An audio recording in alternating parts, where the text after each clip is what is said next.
नमस्कार दोस्तों, आज बात करेंगे।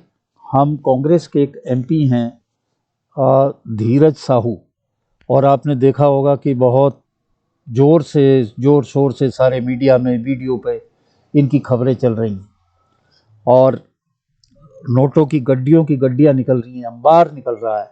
इतना पैसा कहाँ से आया? तो अभी तक आज चौथे दिन रेड हो रही है, इनकम टैक्स की आज भी जारी है, चौथे दिन भी, और इसमें 300 करोड़ रुपए से ज़्यादा अब तक बरामद हो चुके हैं और अभी बरामदगी हो रही है। कई क्षेत्रों में बरामदगी हुई है और अभी रेड्स चल रही हैं। जो मुख्य रेड हुई है वो हुई है इनकी बौद्ध डिस्टिलरी है जो बालनगीर डिस्ट्रिक्ट में है, जहाँ पे तकरीबन 20 अलमारियों से नोट निकाले गए हैं। और अभी जो है, देख के ताज्जुब होगा कि इन श्रीमान जी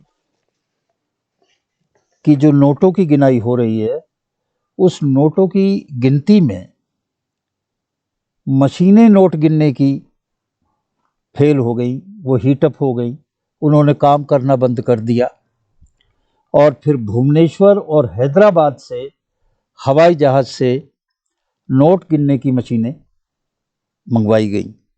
जो नोट है वो केवल 500 तक नहीं है, 200 भी है, 100 है, 50 है, पर ज़्यादातर नोट 500 के ही हैं। और जो थैले लेके आए थे इनकम टैक्स के अधिकारी, वो थैले कम पड़ गए।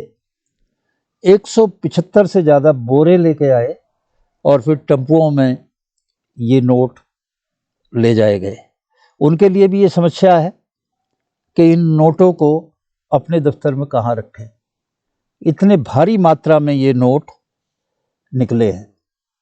अब अगर हम देखें तो इसमें एक जो निर्णय है हमारे प्रधानमंत्री श्री नरेंद्र मोदी का, उसका भी अहम रोल है। उन्होंने जब डीमोनेटाइज किया, अर्थात 500 रुपए से ऊपर का कोई नोट छोड़ा नहीं और आखिर में 2000 के नोट को बंद किया, तो अब भारत में सबसे बड़ा नोट 500 रुपए का है। अब इससे जो इस तरह के लोग कैश रखते थे, पैसा इकट्ठा करके रखते थे, उनके लिए एक समस्या बन गई है। ऐसे भ्रष्टाचारियों के लिए समस्या ये है कि 500 के नोट रखेंगे या इससे नीचे के नोट रखेंगे तो उसके लिए बहुत जगह चाहिए। और पहले अगर याद हो तो ऐसी सरकारें थी जिन्होंने 5000 का भी नोट था, 10,000 का भी नोट था, तो जितना बड़ा आप रखना चाहें, पैसे रखना चाहें, तो वो थोड़ी सी जगह में आ जाते थे।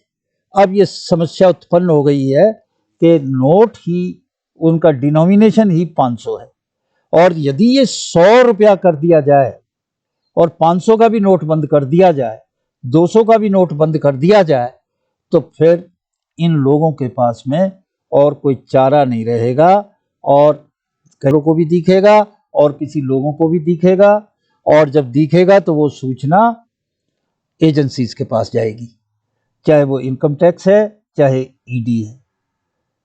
तो जो भले लोग हैं वो तो स्विच ओवर हो गए डिजिटल पेमेंट की तरफ, और ये जो बड़े घाघ हैं, बड़े मगरमच्छ हैं, इनको पकड़ना बहुत जरूरी है।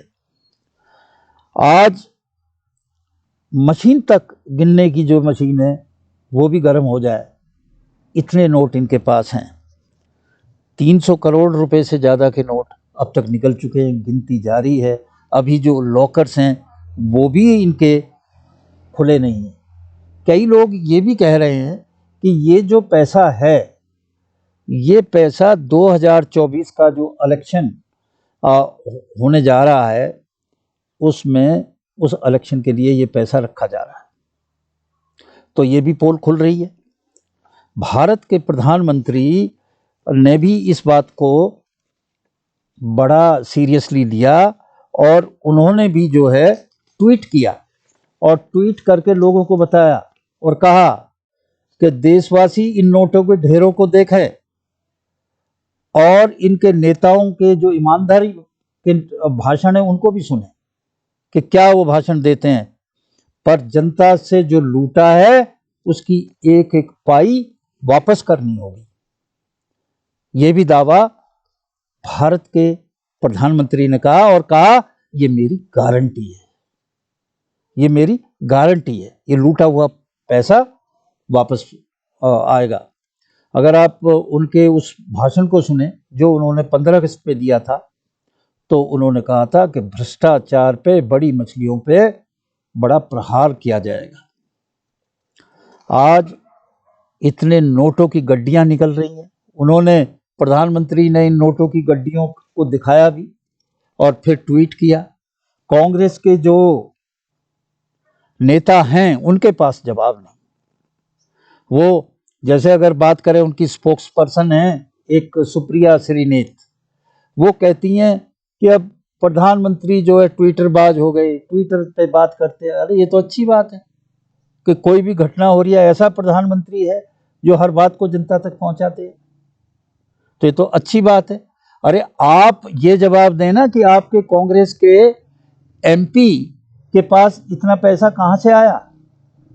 वो जो चुनाव का डिक्लेरेशन है उसमें अपनी संपत्ति, टोटल संपत्ति 34 करोड़ भरते हैं और पूरी आमदनी 1 करोड़ बताते हैं साल की, तो 300 करोड़ रुपए कैसे जमा किए।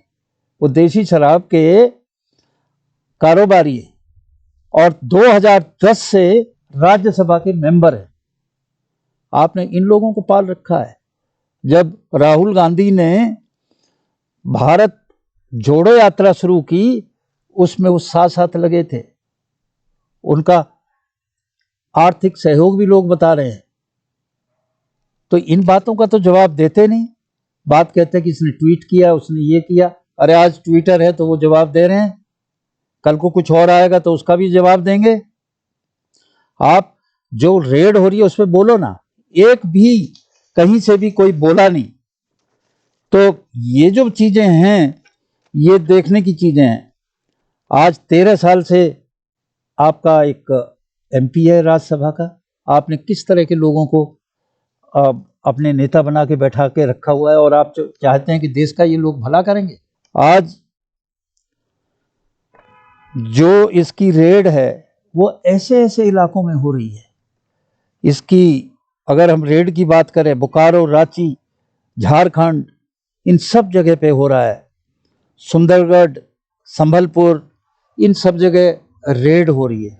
और आप देखेंगे इसमें कुछ ऐसे स्थान भी हैं जो नक्सली प्रभावित क्षेत्र हैं, और जो नक्सली प्रभावित क्षेत्र हैं उसमें पीछे भी घटना हुई, लोग मारे जा रहे हैं, भुखमरी है, डेवलपमेंट होने नहीं देते, और वहाँ भी ये श्रीमान जी पैसे बना रहे हैं। आज खुद ये एमपी धीरज साहू ने एक शब्द नहीं बोला है। बोले तो क्या बोले, क्या बोलेंगे। आज वीडियो जो है सार्वजनिक की जा रही है, क्योंकि अक्सर तो ये नेता ये कहते हैं हमारे यहाँ से कुछ मिला नहीं। अब देखो भाई, ये इतने सारी नोटों की गड्डियां अंबार लग रहा है, ये कहाँ से आया। दो ना इसका जवाब, दो इसका जवाब, और दो कि आपने ऐसे लोगों को बार बार क्यों राज्यसभा जैसे अगस्त हाउस का नेता बनाया है, और एक बार नहीं बार बार बनाया है। तो क्या गुण है इनमें जो आप इनको बार बार बना रहे हैं।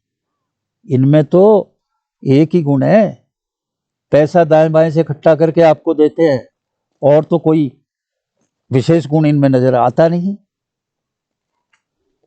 तो अभी रेड चल रही है, देखें इसमें कितना पैसा निकलता है। और फिर अभी तो इनके जो भी विद्वान लोग हैं, विद्वान स्पोक्स पर्सन हैं, अभी वो दिमाग लगाएंगे, कुछ तो निकाल के लाएंगे। जब ये कल महुआ मोहित्रा को डिफेंड कर सकते हैं, उसके साथ चल सकते हैं, उसके पीछे चल सकते हैं तो कुछ भी कर सकते हैं। पहले 10 MP निकाले गए, उस वक्त तो भैया आप ही थे, उस आधार पे ये भी निकाले गए, ये गलत है वो सही था। इनके भी डबल स्टैंडर्ड है। आज दोस्तों इतना ही, फिर मिलेंगे। आप मेरे चैनल को सब्सक्राइब करें, लाइक करें, और मैं आपका धन्यवाद देता हूं कि आप मेरी हौसला अफजाई कर रहे हैं। आज के लिए इतना ही। नमस्कार।